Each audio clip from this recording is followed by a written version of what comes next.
what are some, I guess on that note, like let's talk about some things that that we've seen just in the last 7 months in this space that, what's worked and what's been like, hey, this has just not worked at all from trying to drive and support education. I mean, Dennis, you mentioned, this is actually, you say the Wi-Fi, going to the park bench, and in some ways that's amazing and very altruistic for Longmont to do. But at the same time, like, it's actually kind of sad, right? Like, it's sad that a student has to go to a park bench. It's kind of heartbreaking that that's where they have to go to get broadband to do education. It is, and it's because of the cost of the service, right? I mean, one thing we didn't talk about in the last, 3 or 4 minutes was the cost. For some families, they can't afford to do it. And so what we've done is we have an income qualified program that we've got about 525 parents and students that are on it.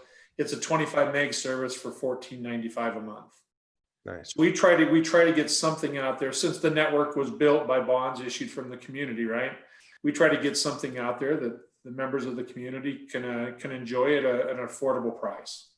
And so I think that did a little bit as the weather got a little worse, to get the kids out of the park and back in their homes, because they could afford to have the services installed. And as Brian was talking about, we do the same thing, right? We lease the modems out, we lease the routers out, and then we have a team of 6 technical service reps that spend their entire days and evenings on the phone with customers, talking to them, how to wire, how to do home networking, and how to make sure all their devices work well with the next light equipment that we have in their homes. So it's a combination of multiple things. It's just never one answer or one solution to the problem.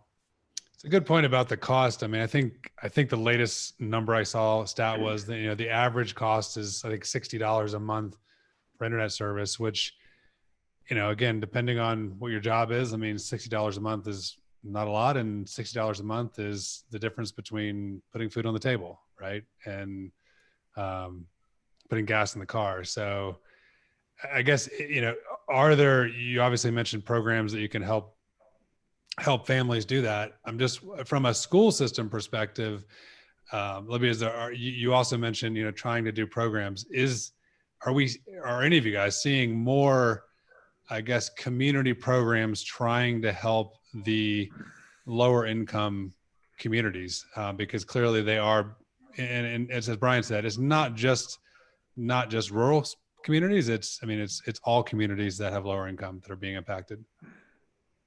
Yeah, definitely. I think, as we moved into the pandemic in the spring, it felt, from my perspective at least, that a lot of companies were starting to really open up programs and support families with a variety of needs, which was awesome. And I know that our state used about $2 million to partner with T-Mobile earlier this fall to provide hotspots to different families across our state. So those are a couple of things that I know have had a huge impact for my school community, for sure.